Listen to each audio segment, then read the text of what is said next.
como algo en nuestro corazón y no pasó a más.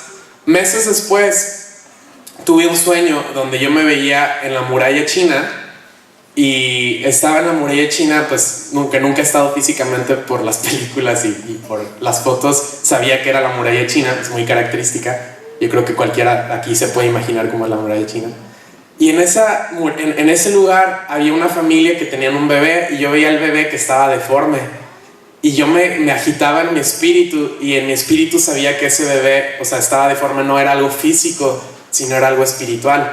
Pero me daba temor en mi carne de cómo voy a pedirle a los padres que me dejen orar por su bebé que tiene un demonio o algo así. Entonces era como muy raro, mi teología y así no me cuadraba en mi sueño. Pero simplemente me acercaba y reprendía cualquier espíritu sobre ese bebé y al instante el bebé volvía a su forma normal y sí le cambiaba físicamente el rostro. Y me desperté y anoté, soñé que estaba en la muralla china y pasaba esto y ya lo anoté. Y otros meses después una chica de nuestra congregación en Madrid me manda un correo electrónico y me dijo, oye, soñé que me mostrabas un globo terráqueo y me decías, después del norte de África y Turquía, nuestro siguiente punto es China. Dijo, no sé si eso tiene un significado para ti, pero te lo quiero compartir. Entonces era la tercera vez en un año que Dios nos hablaba acerca de China, lo cual para mí era algo raro porque, como les dije, no me gusta ni la comida china. Pero cuando el pastor nos dijo, estamos preparando una escuela para chinos en Turquía, fue como que hizo clic y es como, qué fuerte. O sea, Dios nos está preparando para este momento porque ya nos había estado hablando acerca de China y sentí muchísima paz. Mi esposa igual, o sea, cuando nos lo dijo, la verdad pensamos, sí, tiene sentido. Ahora tenemos que regresar a España y someterlo a nuestra pastora y al equipo pastoral de nuestra iglesia y a ver qué es lo que ellos dicen. Y así fue, y nosotros hablamos con el pastor en Turquía y le dijimos, mira, sentimos que sí es Dios, pero si nuestra pastora y el equipo pastoral de nuestra iglesia no sienten que es Dios, pues lo sentimos, pero no vamos a dar ese paso. Y volvimos, y para mi sorpresa, nuestra pastora y el equipo pastoral dijeron, sí sentimos que es Dios, y adelante. Y la verdad era muy raro porque ya era 4 meses después irnos a Turquía y así ha sido, estamos allí. El mes pasado tuvimos un equipo con nosotros 2 semanas, vino gente de México, Guatemala, Chile, de Madrid y de Barcelona y fue increíble estas 2 semanas con un equipo. Vamos a comenzar la escuela con los chinos y viene una chica de Bolivia y una chica de Madrid para estar un año ahí preparándose para servir a largo plazo en Turquía. Vamos a empezar a principios de junio. Va a ser una escuela enfocada en intercesión, obviamente en aprender el idioma, en movernos como hijos de Dios y ministrar desde un corazón de hijos y en evangelismo. Entonces estaremos saliendo a las calles cada semana, intercediendo cada semana. Estamos muy expectantes de lo que Dios va a hacer. Todavía no he conocido el grupo chino que viene, pero sí, son como los coreanos que conozco ahí en Turquía y tienen una carga por el reino muy fuerte, una carga por la intercesión. O sea, no te estoy hablando de media hora intercediendo, 1 hora. O sea, pueden estar 4, 5, 6 horas intercediendo sin parar y dando literalmente sus vidas para que el reino se establezca allí. Es un privilegio para nosotros estar en ese país. Es un país donde inició ahí el cristianismo de una manera muy fuerte. Las primeras iglesias locales se establecieron en Turquía. Las 7 iglesias del libro de Apocalipsis, gran parte del Nuevo Testamento estaba dirigido a personas que vivían en Turquía. Colosas, Gálatas, Éfeso, todos son lugares que están en Turquía. Ahí en Turquía, en la región actual de Turquía, se nos llamó cristianos por primera vez, en Antioquía. Y es un privilegio poder estar allí. Tristemente es uno de los países menos evangelizados del mundo, con el menor porcentaje de cristianos actualmente. El 99.99% se declaran musulmanes. Y pues poder darle una Biblia a alguien que nunca ha visto una Biblia es muy fuerte, ¿no? Yo a casi toda la gente que les estoy dando Biblias les pregunto, oye, ¿alguna vez habías visto una Biblia? Y el 90% me ha dicho, nunca he visto una Biblia, es la primera vez que tengo acceso a una. La policía ahora está muy mirando todo. No sé si han sabido que han habido varios ataques terroristas o, bueno, algunas cosas de bombas suicidas y cosas ocurriendo ahí. Ya van, creo que 7 en 5 meses. El último fue la semana pasada, una chica de 25 años, yihadista, con una bomba, pues suicidándose, intentando matar gente. Gracias a Dios no mató a más personas, se fueron heridas 14 personas, pero pues es como algo que la gente está muy nerviosa, se nota en el ambiente. Le estaba platicando al pastor que nunca había visto. Nosotros estábamos, el primer día que salimos a la calle, o sea, así, 2 días después de llegar ya estábamos en la calle hablando con gente y ni siquiera estábamos repartiendo Biblias, solamente tenía una Biblia en la mano, una Biblia en turco, y estaba hablando yo y un chico y un chico turco, y nos dividimos porque como somos un grupo grande y no queremos obviamente llamar la atención ni causar ningún tipo de disturbio, nos separamos, nos dividimos. Pero de repente otro de mis amigos que estaba hablando con otro chico, viene un hombre que no está vestido de policía ni nada, pero le dice, ¿qué están haciendo aquí?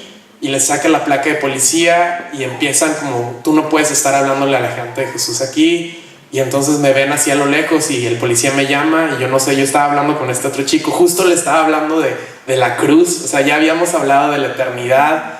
Él decía que era culpable y justo le estaba hablando de la cruz cuando nos llama un hombre que yo no sabía que era policía, y me acerco y me saca la placa y dice, ¿ustedes quiénes son? Y yo me quedo así como bien impresionado y nos dice, no pueden estar haciendo, o sea, me ve la Biblia y dice, no pueden estar haciendo esto aquí, ¿cuántos son? Y así como que nos ve y dice, ¿dónde están los pasaportes?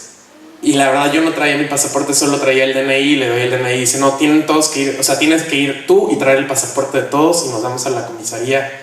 Y yo así, mi corazón palpitando, otro de los que estaban ahí empieza a interceder dentro de, o sea, no, obviamente no en voz alta, pero en su corazón. Y luego nos dice qué están haciendo y uno del equipo de los que iban a estar solo 2 semanas dice, no, estamos de turistas. Y el policía se enfada y dice, ustedes no son turistas, son misioneros. Y así como, no, es la palabra prohibida en Turquía. Todas las iglesias nos dicen, por favor, no usen esa palabra, porque los turcos identifican un misionero como un agente de la CIA que quiere cambiar todo el sistema político del país. No lo ven como algo, ni siquiera como algo religioso, lo ven como algo político. Entonces yo me puse muy nervioso y le dije al policía, mira, ya una vez estuvimos en la comisaría de policías porque 2 años antes nos habían llevado y nos dejaron ir, no nos dijeron nada. No sé por qué le dije eso, pero le dije lo que había pasado y me dijo, pues si los dejaron ir, ¿dónde está un permiso de autorización de que te dejan aquí hablar con gente y tal? Le dije, pues no sabía que necesitaba un permiso, pero pues disculpa, no quería ocasionar ningún problema, y así intentando como que se bajara y calmar el ambiente. Y de repente así me dijo, si sigues haciendo esto vas a tener que pagarnos mucho dinero, es así, o los vamos a tener que volver se van a tener que ir de Turquía y van a volver a su país. Y yo como, no, acabo de llegar, es mi segundo día y ya me echa. Pero gracias a Dios como que así el ambiente vino una paz y dijo, bueno, váyanse, no vuelvan a hacer esto, váyanse. Y se quedó hablando con el chico turco que nosotros estábamos evangelizando. El turco me miró así como, perdóname que en mi país esté pasando esto, porque el turco sabía que, o sea, no estábamos haciendo nada y se lo llevó el policía al chico turco. No, o sea, nos lo quedamos viendo así como lejos. No me imagino que le estaría diciendo eso que no se puede hacer y así. Pero 2 días después estábamos en otra zona y viene como una furgoneta de policías y estábamos nosotros hablando con uno y de repente nos echan la luz. Así era como ya de noche y las luces, y yo, no puede ser, deben tener nuestras fotos en algún lugar así. Y justo se acercan a hablar con un chico, el chileno que estaba con nosotros, y viene el policía y el chileno estaba hablando con 2 chicos y el policía dice, ¿ustedes qué? Y el chileno, no, yo soy de Chile. Y ellos le dicen, no, sí, él es de Chile. Y el chileno saca su móvil y le dice al policía, nos hacemos un selfie. Al policía, y yo estaba así como de lejos y el policía como, ok. Y se fue. Y yo así, gracias Señor por esas ocurrencias del chileno que podrían habernos metido en muchos problemas, pero Gracias a Dios todas las cosas tú las usas para nuestro bien. Y así el ambiente ha estado tenso, pero igual hemos estado saliendo, hemos estado compartiendo el evangelio, hemos tenido muchísimos encuentros divinos de gente que nunca había escuchado la cruz y empiezan a escuchar. Hace justo una semana, el viernes, no ayer, sino el viernes anterior, había una reunión en la iglesia y vino un hombre de 33 años y estaba sentado y me siento junto a él y gracias a Dios hablaba inglés, hablaba muy bien, entonces pudimos comunicarnos y me dijo: hace 5 meses algo dentro de mi corazón me empezó a hacer sentir que el Islam es mentira y que no es el camino correcto. Y dice, y he estado estudiando el Corán. Y dice, y cada vez que leo escrituras donde nos incitan a atacar a personas que no creen como nosotros, me doy cuenta que eso no debe ser el corazón de Dios, porque ¿cómo Él te va a incitar a atacar a alguien que Él mismo creó? Y estaba él razonando todo eso y yo estaba bien impactado de lo que me estaba diciendo y empiezo a hablarle del evangelio y de la cruz, y cuando le empiezo a explicar lo que Cristo hizo, dijo: no tengo palabras para expresar lo agradecido que estoy de que alguien esté dispuesto a salvarme. Y gracias a Dios, él dijo: voy a intentar venir cada que mi trabajo me lo permita. Eso fue solo la semana pasada. Y eso me ha dado mucha esperanza de que el Espíritu Santo se está moviendo más allá de lo que nosotros vemos. La última vez que estuve aquí, y también en Madrid lo compartí, aquí en España me escribió una chica atea que igual el Espíritu Santo le estaba convenciendo de pecado y está haciendo mucho más de lo que nuestros ojos ven. Y es una guía para que nosotros oremos que Dios nos conecte con aquellos que Él ya está hablando. Porque Él puede estar hablando a ellos, pero si no los conecta con nosotros, pues no van a escuchar el evangelio. Entonces es muy increíble poder ser parte de lo que Dios está haciendo y colaborar con Él. En Mateo 24 vemos que estaba Jesús saliendo de la sinagoga y sus discípulos le dicen: mira, Jesús, qué increíbles construcciones aquí en la iglesia. Y estaban como muy admirados de la arquitectura, me imagino, como admirando todo lo que estaba alrededor y el edificio y así. Y Jesús les corta el rollo y les dice: nada de esto va a quedar. Al final no va a haber piedra que quede sobre ninguna piedra, y esto no va a quedar nada de esto. Y como que vuelve a desviarlos de poner su atención en las cosas de aquí abajo y les vuelve a enfocar hacia la eternidad. Y más adelante en ese día están en el Monte de los Olivos y los discípulos como en privado van con Jesús y les dicen: Jesús, cuéntanos cómo va a ser todo esto que dices, o sea, cómo va a ser el final, qué señales vamos a ver del fin de los tiempos. Y Jesús empieza a explicarles varias cosas y les dicen: pues algunas señales son guerras, rumores de guerras, terremotos, va a haber hambre, va a haber persecución, los van a arrestar. También dijo: van a haber falsos maestros, va a haber falsa enseñanza, algunos se van a apartar.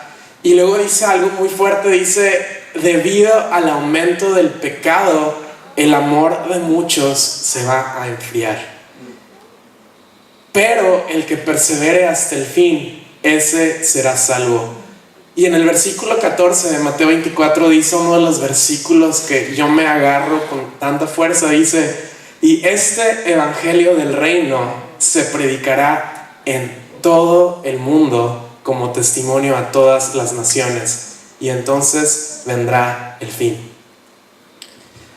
Es muy fuerte estar en un país donde, pues obviamente el cristianismo es un porcentaje casi nulo, y hablas con gente y sí te encuentras con gente que el Espíritu Santo está haciendo algo, pero la mayoría de la gente responde mal o te dicen: aquí, vete de aquí, nosotros somos musulmanes. Me ha tocado ver mucho que se están ofendiendo por el mensaje de gracia. ¿De qué me estás contando? Que cómo Dios puede perdonar a un pecador, eso no puede ser, o sea, tú tienes que ganarte tu perdón. Y la gracia ofende a la gente. Y piensas, y he visto, ¿no? Gente, yo lo he compartido algunas veces, pero gente que hemos invertido en viajes anteriores mucho tiempo, semana tras semana, estar quedando con ellos varias veces a la semana, verles doblar sus rodillas y decir, quiero dar mi vida a Cristo, y al día siguiente borrarnos del WhatsApp, borrarnos del Facebook, no querer saber nada de nosotros, porque ven un choque con sus familias y cuando su familia le dicen, oye, ahora voy a ir a la iglesia, su familia dice, aquí no somos cristianos, si decides ser cristiano es una deshonra para nosotros, vete de nuestra casa. Y cuando ven un precio tan fuerte, deciden dar un paso atrás y ya no quieren seguir a Cristo. Y cuando yo pienso en esas cosas, vienen mentiras en mi corazón de, estoy perdiendo mi tiempo en Turquía. ¿Por qué estoy ahí y no estoy en España, donde ahora estamos viendo más cosas? ¿Por qué no estoy invirtiendo mi esfuerzo en otro lugar donde la gente por lo menos me va a escuchar? O sea, aquí aunque me entiendan, no quieren dar ese paso final de seguir a Cristo. Pero aquí dice que el evangelio será predicado en todo el mundo como testimonio a todas las naciones. Obviamente la gente tiene que tomar una decisión, cada persona tiene que tomar una decisión de cómo responde al evangelio, pero nos está dando esperanza de que no hay países cerrados al evangelio, no hay países donde no se pueda predicar. Igual no es tan fácil como aquí, igual no podemos ponernos con una caja en la Puerta del Sol o como lo hacen aquí en Huelva o en Sevilla, pero no significa que esté cerrado, porque dice que este evangelio del reino será predicado en todo el mundo como testimonio a todas las naciones. Y eso es increíble porque nos da esperanza de sí se puede llevar el evangelio a lugares difíciles, sí se puede predicar en lugares donde tú pensabas que no se podía, sí puedes hablar con gente porque Jesús ya lo dijo.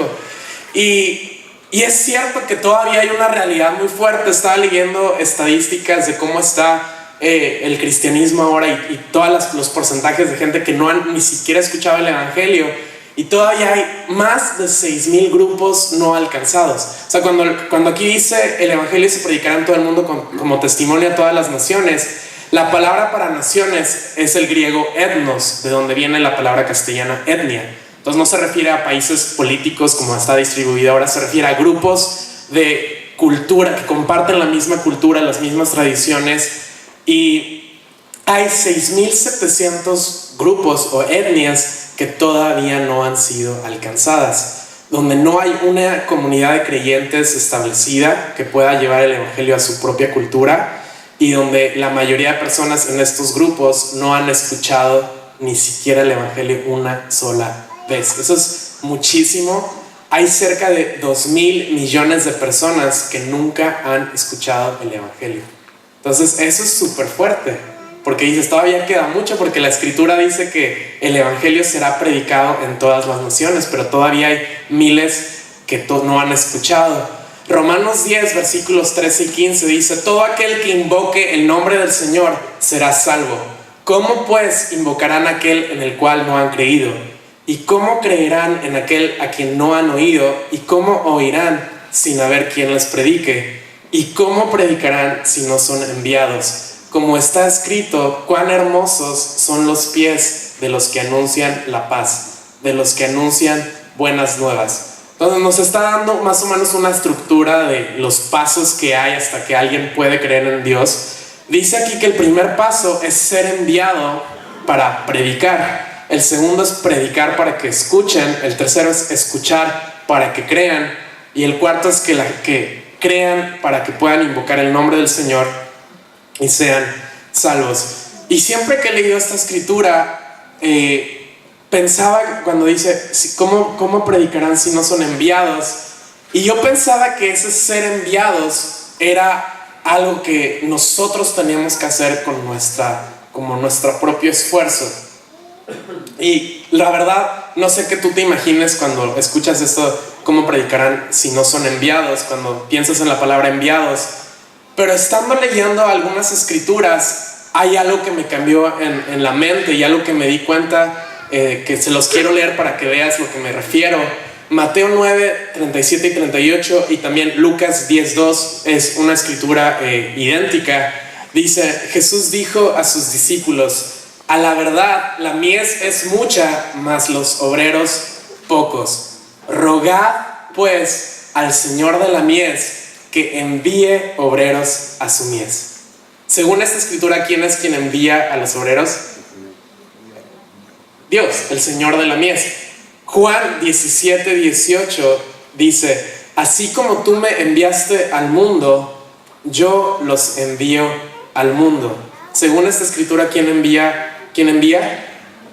Jesús está enviando. Dice: así tú me enviaste al mundo, yo envío a los discípulos al mundo. Hechos 13, versículos 1 al 4, está hablando de la iglesia de Antioquía y dice: había profetas y maestros, y empieza a decir quiénes eran: Bernabé, Simón el que se llamaba Níger, Lucio de Cirene, Manaén el que se había creado junto con Herodes el tetrarca, y Saulo, que sabemos que es el apóstol Pablo.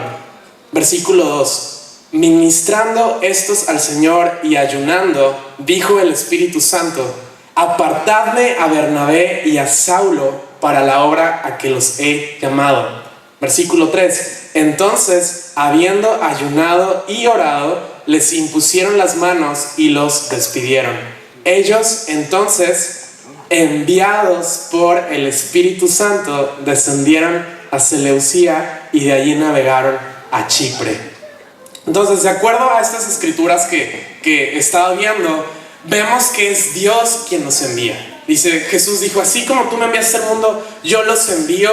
En la iglesia de Antioquía estaban pues sirviendo, eran maestros, eran profetas, y de repente el Espíritu Santo hace un llamado y habla y dice: apartan a Bernabé y apartan a Saulo. Y en el versículo 4 vemos que Él los envía a que vayan a las misiones. Pero hay algo muy fuerte que tiene que ocurrir antes de que sean enviados. Y es que Saulo y Bernabé fueron enviados por el Espíritu Santo, pero la iglesia estaba ministrando al Señor, estaban en un ambiente de ayuno, estaban en un ambiente de oración. Tú lees el libro de los Hechos y la oración era parte fundamental de la iglesia primitiva. O sea, cada día era algo que era un estilo de vida para ellos. Jesús dijo: la verdad, la mies es mucha. Dice: rueguen al Señor de la mies que envíe obreros a su mies. Entonces es Dios quien envía, pero Jesús nos está diciendo en un verbo imperativo: ustedes deben rogar al Señor que envíe obreros. Y ese verbo rogar es suplicar con urgencia. O sea, la única manera que tú y yo podemos suplicar con urgencia es cuando entendemos que hay una petición muy urgente por la que tenemos que suplicar. Y yo no he visto que todavía haya un mover de oración que esté levantándose como una intercesión de súplica para que obreros sean enviados.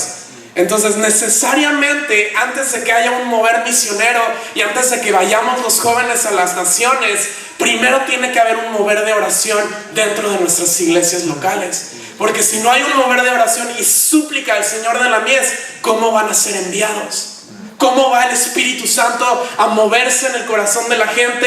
¿Cómo vamos a estar enfocados a escuchar su voz si estamos desviados con otras cosas? Porque es la oración la que nos pone en sintonía con Dios. No es simplemente hablar por hablar. Es una relación que tenemos con Dios en donde estamos hablando, pero estamos escuchando. Y podemos escuchar la voz del Señor llamándonos a ir a cierto lugar o a otro lugar.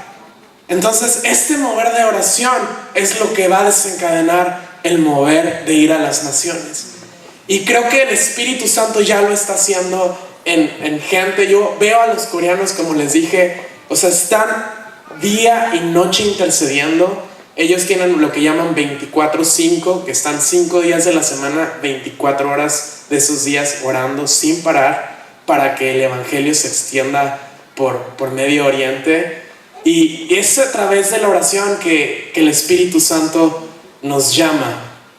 No tiene tanto que ver con qué fuerte oramos o cuán largo oramos. Obviamente, cuando empiezas a orar y ves el poder de la oración, quieres orar más. Y el Espíritu Santo empieza a enseñarte. Y ya no se hace una carga, ¿no? Porque piensas en cómo voy a estar 2 horas orando, ni siquiera puedo aguantar media hora. O sea, y eso de orar 4 o 5 horas lo veo como algo bien imposible, pero cuando empiezas a entender que es una relación que tú tienes con el Señor y empiezas a ver el poder que hay en la oración, Él te empieza a guiar. Y después les voy a compartir una escritura donde dice que el Espíritu Santo nos ayuda, porque nosotros somos débiles y no sabemos ni cómo orar, pero el Espíritu Santo nos ayuda y ya no se vuelve una carga. Y oración tiene que ver con nuestro corazón quebrantado. O sea, tiene que ver con conectarnos con el Señor y pedirle: Señor, pon tu voluntad en mí para que pida de acuerdo a tu voluntad. No tiene tanto que ver con pedir por lo que necesitamos o lo que queremos, y tiene que ver con declarar la voluntad de Dios que sea establecida en la tierra. Y para poder hacer eso necesitamos conocer su voluntad. O sea, ahí es donde empieza una vida de oración poderosa, cuando empezamos a llenarnos de lo que es la voluntad de Dios, que es su palabra, y empezamos a conocerlo. Y pienso en nuestros padres espirituales. O sea, yo me acuerdo de chiquito, incluso las veladas de oración, ayunos. Yo sé, seguro si tú piensas en tus pastores o en gente que lleva muchos años de creyente, te cuentan: es que teníamos unas veladas de oración y ayunábamos.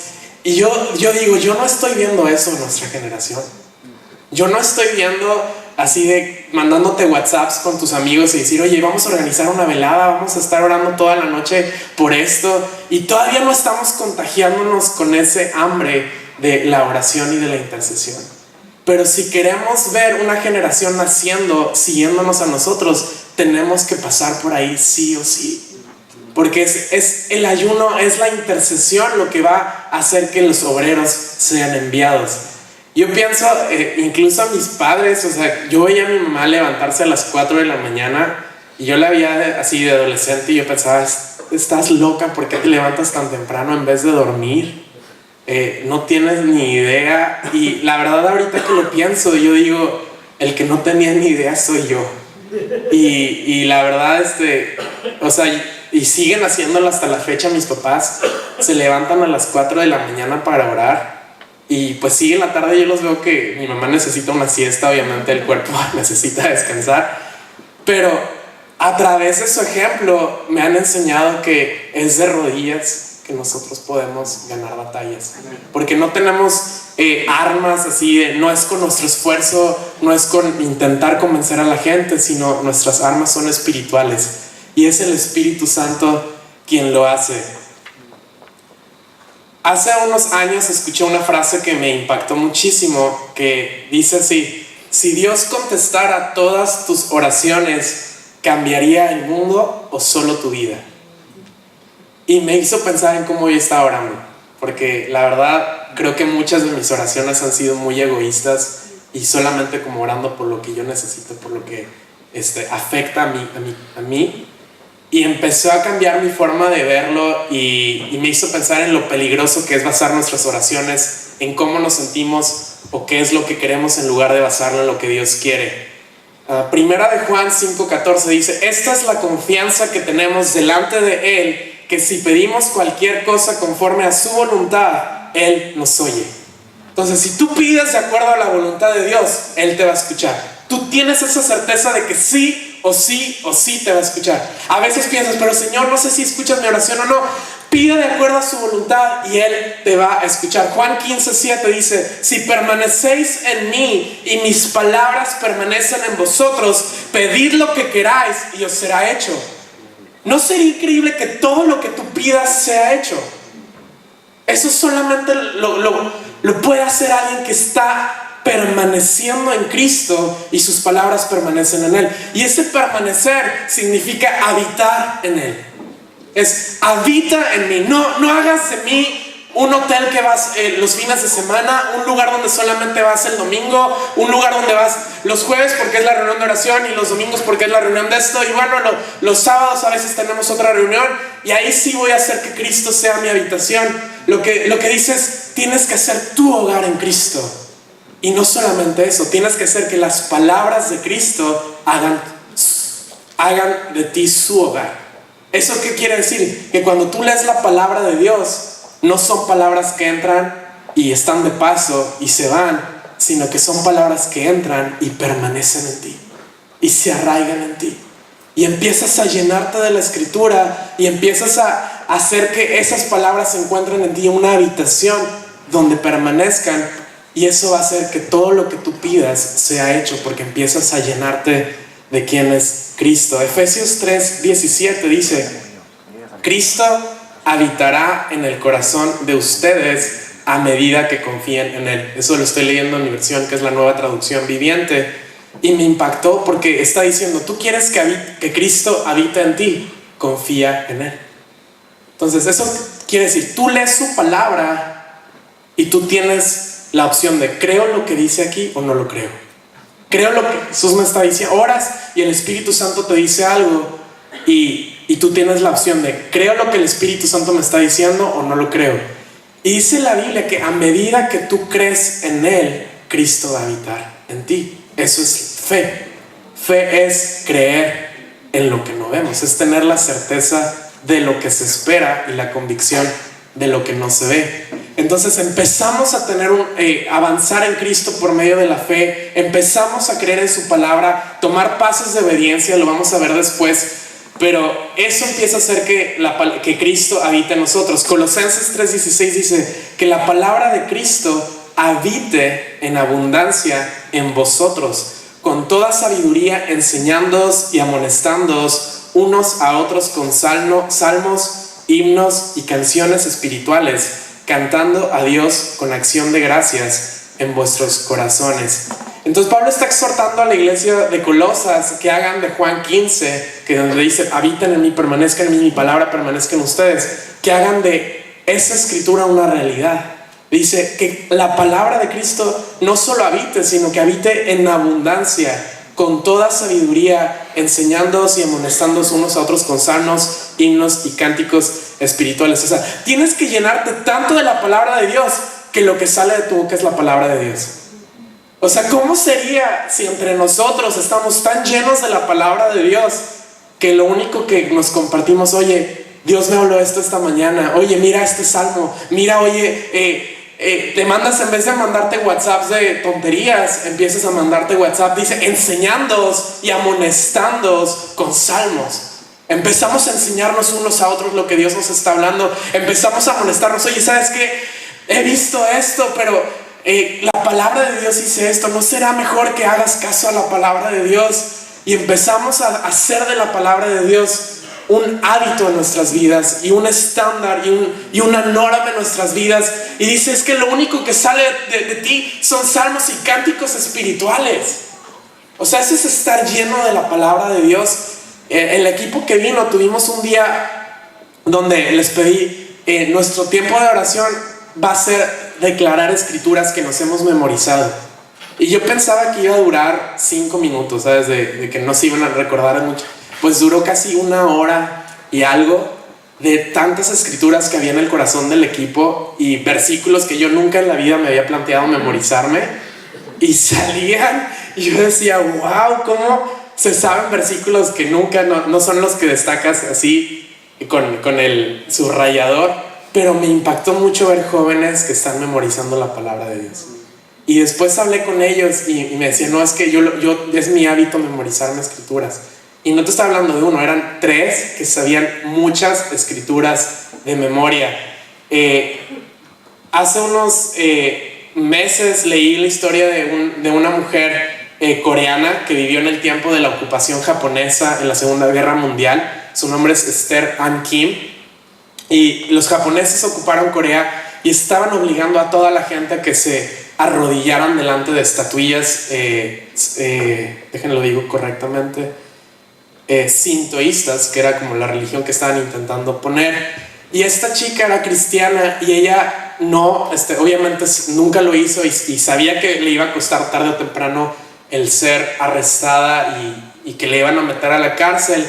Entonces estaba leyendo su biografía y dice que memorizó cientos de escrituras bíblicas porque sabía que en la cárcel no iba a poder tener una Biblia, y memorizó himnos y estuvo preparando su cuerpo para comer comida podrida porque sabía que eso era lo que iba a comer en la cárcel, y entregando al Señor en ayuno su temor a ser torturada.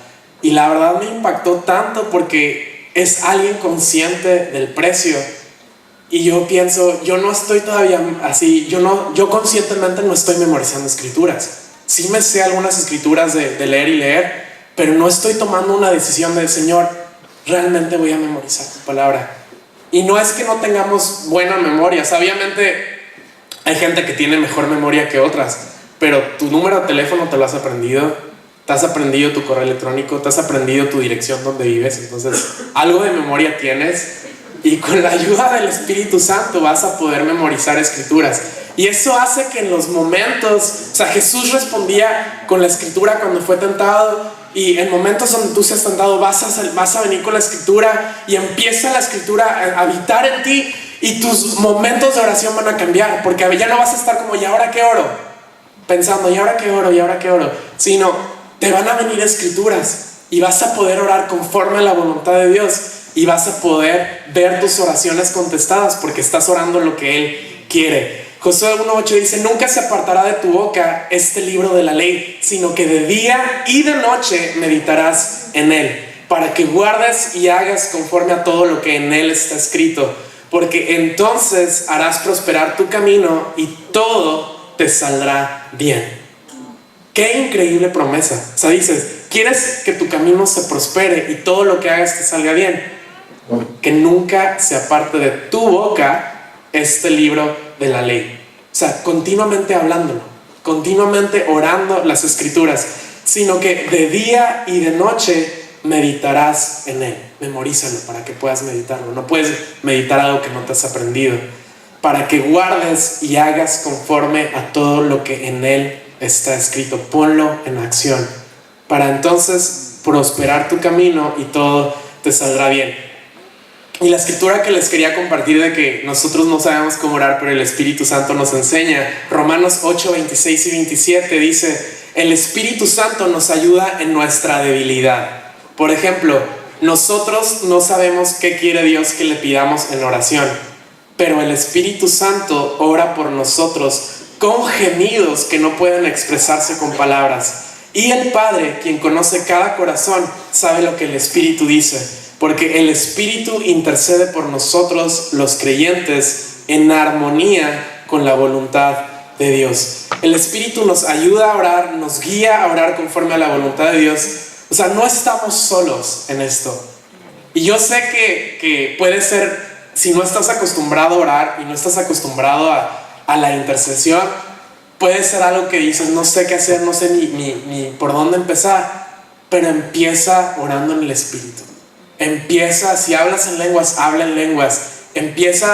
Hay veces que yo no sé cómo orar y simplemente oro en lenguas y de repente me empieza a venir alguna imagen de cómo orar, alguna palabra de cómo orar, alguna escritura de cómo orar, porque el Espíritu Santo empieza a interceder y a gemir y nos empieza a guiar a cuál es la voluntad de Dios, para que no oremos insensatamente, sino que oremos como nos conviene.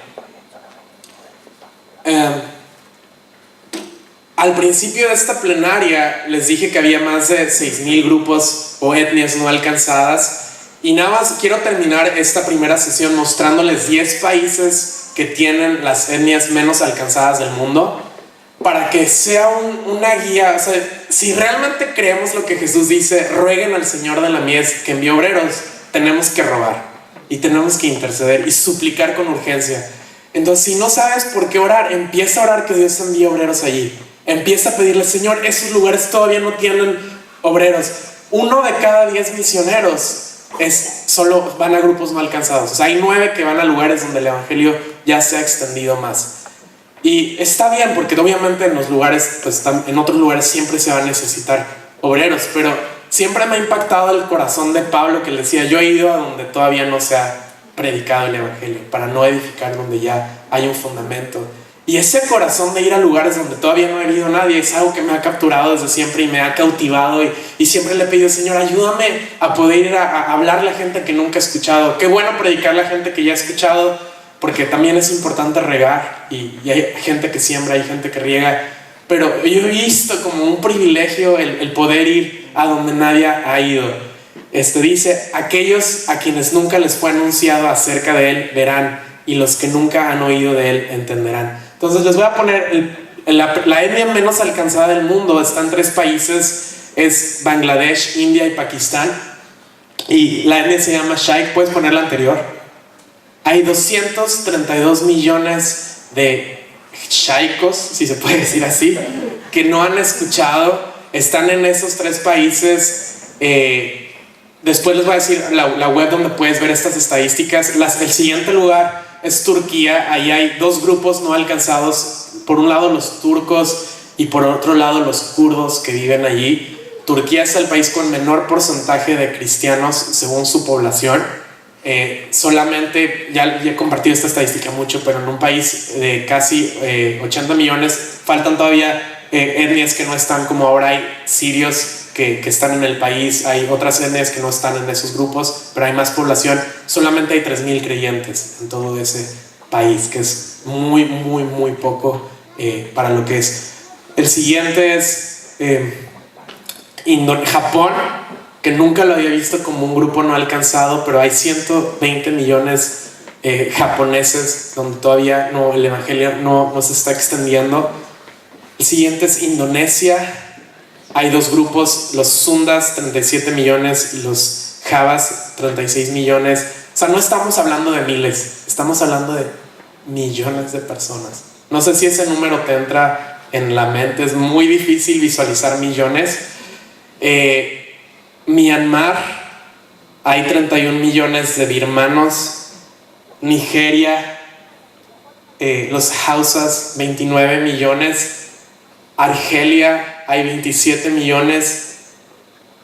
Uzbekistán, 24 millones. Yemen, hay 17 millones. Y un país más cercano a nosotros, Marruecos, es uno de los países también menos alcanzados, 15 millones. Y la verdad, dices, todavía hay tanto por hacer, pero la única manera de ver obreros yendo es empezando pidiéndole al Señor, enséñanos a orar. Los discípulos le dijeron a Jesús, no sabemos, enséñanos. Y tú puedes pedirle al Señor, yo no sé muy bien, pero enséñanos, enséñame a orar, enséñame a buscarte en intimidad, enséñame a orar como conviene. Salmo 67, 2, 3 es un salmo donde ya vemos una oración por que el evangelio se extienda. Dice que se conozcan tus caminos en toda la tierra y tu poder salvador entre los pueblos por todas partes. Que las naciones te alaben, oh Dios, que todas las naciones te alaben. O sea, tú empiezas a ver salmos que eran oraciones realmente, y ves cómo el rey David y otros salmistas estaban clamando que los caminos del Señor se conocieran en toda la tierra. Apocalipsis 7:9 dice, después de esto miré y vi una gran multitud que nadie podía contar, de todas las naciones, tribus, pueblos y lenguas, de pie delante del trono y delante del Cordero, vestidos con vestiduras blancas y con palmas en las manos. Sí o sí van a escuchar. Esa es la promesa que tenemos. Sí o sí el evangelio va a llegar a todas las naciones. No sabemos quiénes de ellos responderán con entrega total y quiénes de ellos van a rechazarlo, pero sí tenemos la certeza de que van a escuchar y de que en el cielo delante del Cordero va a haber gente de toda lengua, de toda tribu, gente japoneses, turcos, kurdos, sirios, uzbecos, los shaik adorando a Dios. Y esa es una certeza que sabemos, ¿no? Y eso nos ayuda a tener esperanza, porque cuando tú pierdes la esperanza ya no oras con fe, pero cuando tú tienes la esperanza de que va a ocurrir, tu oración cambia, porque sabes que lo que estás pidiendo se va a hacer. Entonces simplemente vamos a cerrar esta primera sesión y pedirle al Señor que empiece a remover en nuestro espíritu lo que Él quiere hacer. Señor, yo sé que hay tanto por hacer, pero realmente todo se trata de ti, Jesús. Y realmente tú eres el que nos enseña a orar, y nosotros somos débiles. Nosotros no sabemos qué hacer, pero tú sí sabes, Señor. Tú sí sabes cómo llenar nuestras bocas con las palabras que convienen. Padre, tú eres el único que puede llenarnos de tu voluntad.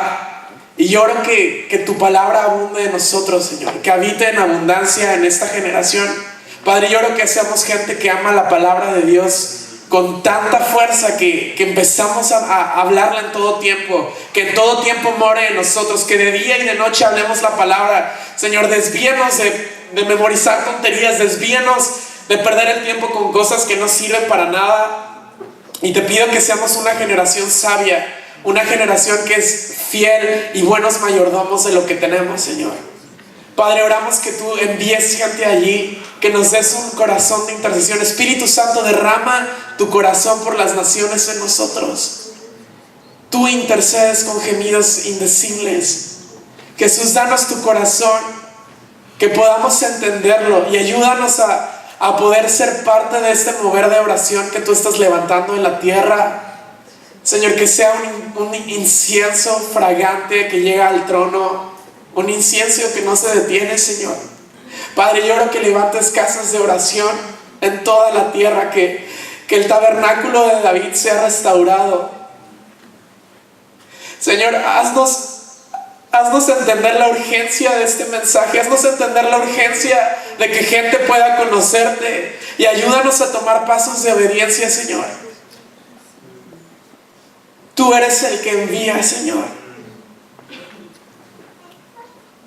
Padre, oro que podamos seguir el ejemplo de nuestros padres espirituales y de nuestros pastores, que honremos su ejemplo, Señor. Padre, oro que levantes una generación que conoce el poder del ayuno, que conoce el poder de las vigilias de oración, que conoce el poder de levantarse en la madrugada a orar, que conoce el poder de conocer tu palabra y declararla.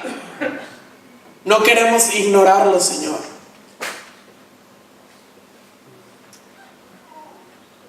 Jesús, y oro que abras nuestros oídos estas horas hoy en el día y mañana, que puedas hablar lo que tienes que hablar a nuestros corazones, y que podamos ser llenados con la verdad, que arranques mentiras que haya en nosotros, que tu verdad nos guíe, que tu verdad sea una luz para nuestras vidas y qué pasos debemos tomar. Lo pido en el nombre de Jesús.